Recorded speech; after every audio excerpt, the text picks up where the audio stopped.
ณีที่เคยห่วงแหนสองถิ่นดินแดนยังมีมากล้น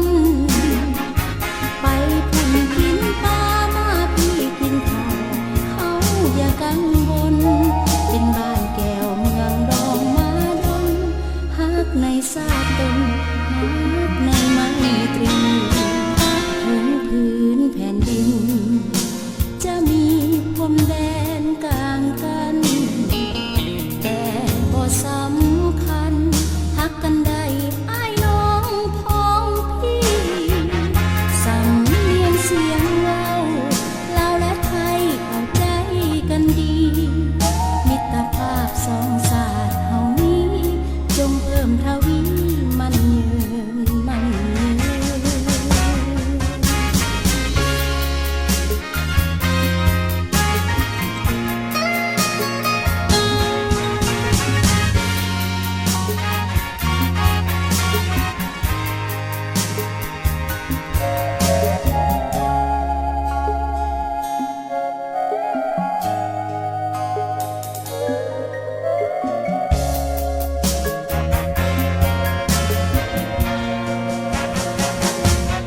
ลาวและไทย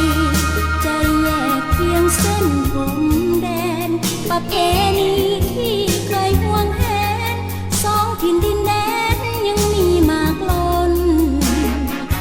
ไปพุ่นกินปลามาพี่กินข้าวเขาอย่ากังวลเป็นบ้านแก้วเมืองดองมาดนฮักในซาตนฮักในไมตรีถึงพื้นแผ่นดินจะมีพรมแดนกลางกันแต่บ่สำคัญฮักกันได้อ้ายน้องพ้องพี่สำเนียงเสียงเว้าลาวและไทยเข้าใจกันดีมิตรภาพสองชาติเฮานี้จงเพิ่มทวี